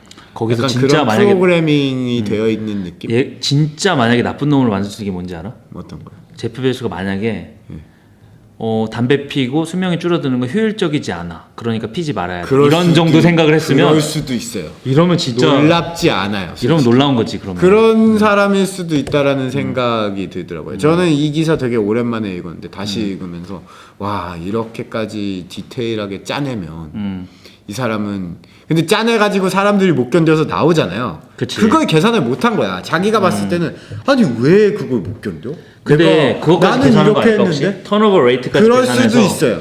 그러니까 잘라내고 네. 새로운 사람만 들어오는 거. 옛날에 잭 웰치처럼 그 제너럴 일렉트릭에 그 그렇죠. 사람은 뭐 바람 10%는 무조건 잘랐잖아. 예. 무조건 잘랐잖아. 뭐 성과를 해가지고 밑에 10%는 정기적으로 잘라내는 예. 식으로 해서.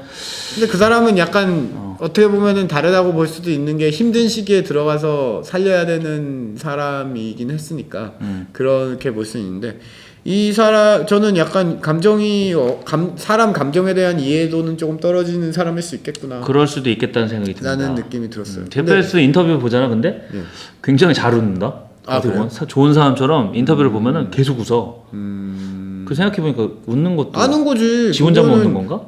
저도 당연히 그럴 것 같아요. 나 인터뷰하는데 웃어주지 내가 아니 근데 그 제프 베조스의 웃음소리는 되게 유명해. 중신 이러면서 할 수도 있죠. 제프 베조스의 웃음소리 되게 유명해. 어떻게? 엄청 크거든. 아, 혼자 막 웃어. 되게 되게 유명해. 이렇게 인간들을 착취했어.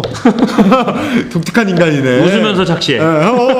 죽을 때까지 이래. 너 해고. 너 밤 여기 보면 밤 4일 샌 사람도 있더만 어떻게 4일을 밤을 새요? 그치 그런 얘기 나오지. 미친 거 아니야? 4일 밤새고 뭐 이런. 근데 그게 무슨 강제로 야 너 밤새 이래서 밤새는 게 아니라 그렇게 조종해서 밤새게 만들더라고요. 그러니까 이 사람 저는 이거는 무섭게 생각해요. 제가 이 기사를 보면서 섬찟했던 건 지금 제프 베조스의 위치는 그냥 대단한 기업가 정도의 위치가 아니에요. 이제 이 사람은 무슨 스티브 잡스 플러스 저기 누구야 그 오마의 현인 누구죠? 워렌 버핏. 워렌 버핏 약간 이런 캐릭터로 가고 있단 말이에요. 왜냐면 스티브 잡스는 약간 악인의 이미지가 있었어. 있어. 근데 성과는 좋은데 개새끼. 좀 나쁜 새끼. 약간 이런 이미지가 있는데 하지만 기발해. 멋있어. 기발하고. 하지만 재수는 없어. 뭐 이런 느낌이. 제프 베조스는 인격자의 이미지도 가져가요. 이 기사가 아니었으면은 인격자의 이미지까지 다 가져갔을 거예요. 그러면은 이런 사람이 있다는 거는 그 사람의 생각과 그 생각하는 구조와 인간에 대한 아이디어로 사회나 세계 방향성이 바뀐다는 얘기예요. 근데 이 사람은 지금 굉장히 위험한 사람으로 경영 보는 거네. 방식을 보면은 인간 감정이라는 거를 그렇게 고려할 필요가 없다라는 게 되게 많이 묻어 나오는데 이 사람이 그런데 지금 세계 유통업계를 바꾸려고 하고 있잖아요. 솔직히 알리바바는 이거 짝퉁이에요. 그리고 알리바바는 계속 아마존이 하는 걸 다 따라 할 거예요. 저는 마인 회장을 비하하고 싶은 생각은 없습니다. 왜냐면은 그거는 결국은 삼성도 비하하는 거고 현대차도 비하하는 거고 세컨 무버가 열등한 건 아니에요. 그렇게 완벽하게 따라해서 중국이라는 큰 시장을 그와 비슷한 거나 어떤 면에서는 더 낫거든요. 알리바바가 나은 면도 요즘에 있는 걸로 알고 있어요. 알고리즘적으로나 기술적으로나. 중국은 진짜 따라하는 것도 쉬운 건 아닙니다. 그러니까 엄청난 건데 그런 되게 영향력이 있고 미래 사회상을 결정할 수 있는 인물이 인간 감정에 대한 애정 혹은 이해가 부족하다는 거는 되게 무섭더라고요. 그럴 수 있다고 생각합니다. 제프 베조스라는 사람이 그 웃는 모습, 뭐 웃는 거는 페이크할 수 있어요. 그거 못하겠어요. 이렇게 머리 좋은 사람이 이렇게 짜내는데. 자, 이렇게 해서 이렇게 마무리하면 이번에 마무리하고 예. 뭐 사실 뭐 아마존 얘기 주제로 얘기하면 뭐 엄청 많지. 네, 그렇죠. 예, 중간에 흥분해가지고 막 소리 질렀던 것 같아요. 김 사장형 어땠어요 오늘? 오늘 네. 총평. 총평. 네. 초반에는 조금 우리 두 번째니까 아무래도 좀 미숙한 면이 많지. 예, 많고 그렇죠. 초반에는 조금 뭔가 이제 스크립트의 틀과 뭐 내가 하고 싶은 바가 섞여가지고 미숙한 면이 많이 있었는데 후반으로 가서 좀 자연스러웠던 것 같아. 저도 그렇습니다. 반 지나서 재밌었어. 저도 좀 얼어가지고 처음에 오늘 이상하게 입이 잘 안 되더라고. 그지. 그리고 뭐 니랑 나랑 뭐 얘기를 해도 뭐 이런 얘기를 막 이렇게 하진 않잖아. 그렇죠. 그래서 사실 이게 자연스러운 세팅은 아니잖아. 재밌죠. 저는 재밌어요. 근데 뭐 재미있고 뭐 지난번에 나 조회수를 보고 뭐 현기증 나가지고 조회 몇이에요? 50명이 넘은 것 같아. 나는 깜짝 놀라서 우리 레비뉴를 제너레이트 해야 돼요. 조회수 50 넘은 것 같아. 현기증 나가지고 나 이래도 되는 건가? 빨리 팟빵 올리세요. 그래서 우리의 포인트는 뭐 적어도 나는 일단 내가 재밌어야 돼. 저는 저도 동의합니다. 내가 재미없으면 나는 여기 오지도 않아요. 뭐 이걸로 돈 벌고 싶은 생각 없어요. 저는 있어요. 김 사장형 사장님 마인드가 안 됐네. 이걸 돈 벌고 싶은 생각 없고. 어쨌든 뭐 우리 돈 만약에 뭐 조금 해서 뭐 한 10회 녹음하면은 뭐 캠코더도 사고. 그러니까 뭐 믹서도 사고. 지금 약간 지금 느낌이 약간 방글라데시 느낌. 어렵게 깜짝 놀라실 겁니다. 우리가 어떤 걸 하고 있는지. 그래도 뭐 나는 뭐 포텐셜이 있다고 생각해요. 저는 뭐 감사합니다. 굉장히 똑똑한 사람이라서. 아이고 그렇게 말 제프 베조스하고는 반의 반짝도 안 되는 것 같아요. 뭐 거기랑 비교를 하면 안 되지. 미션인가. 어쨌든 오늘도 자, 오늘 이렇게 랩핑하고 또 다음에 또 뵙도록 하겠습니다. 다음번에 또 주제를 정해서 하도록 하겠습니다. 감사합니다. 재밌게 많이 들어주세요.